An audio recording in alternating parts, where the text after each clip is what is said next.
Roman wine. What did it really taste like? The secrets behind ancient Rome's most popular drink. Forget everything you know about Italian wine, because what the Romans poured into their goblets was nothing like the bottles we open today. Ever wondered what the wine Pontius Pilate drank actually tasted like? Let's pull back the curtain on ancient Rome's most beloved and sometimes bizarre beverage: honey, herbs, and glue. The Romans' favorite drink wasn't just fermented grape juice. Enter mulsum, wine brewed with generous helpings of honey and aromatic herbs, added just a few days after fermentation began.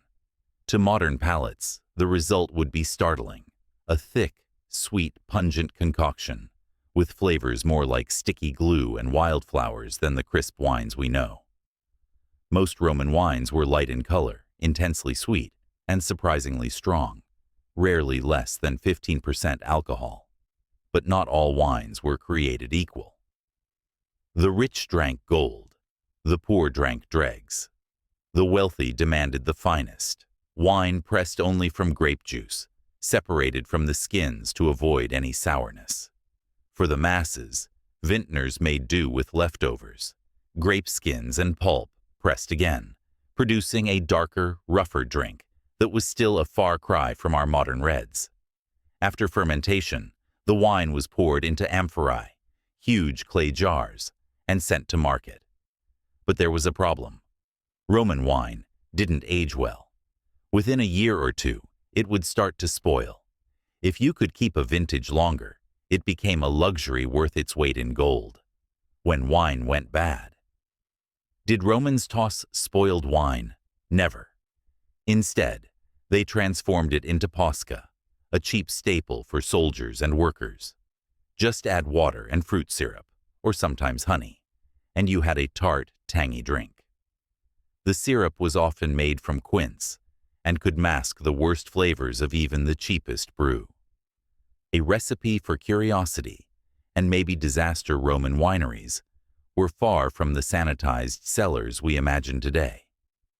Fermentation jars were rarely cleaned, so a fresh batch of wine could reek when opened. To fix this, winemakers spiked their drink with everything imaginable: myrtle, lily blossoms, fennel, saffron, tarragon, sage, pepper, cloves, cinnamon, pears, pomegranates, raisins, and of course, more honey. Before serving, wine was filtered through cloth to remove the worst bits and diluted with water, sometimes even with seawater for long journeys, which made it salty. Would you drink it? Roman winemaking was an ancient art, always evolving, but even their best bottles might make modern wine lovers wince. Next time you open a fine Chianti or Barolo, remember, to the Romans, that would have tasted like the future.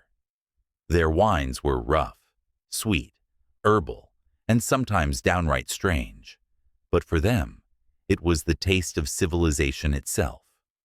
Would you dare to take a sip, or would you stick to something a little less adventurous? If you like discovering the wild side of Roman history, hit subscribe and stay tuned for more secrets from the ancient world.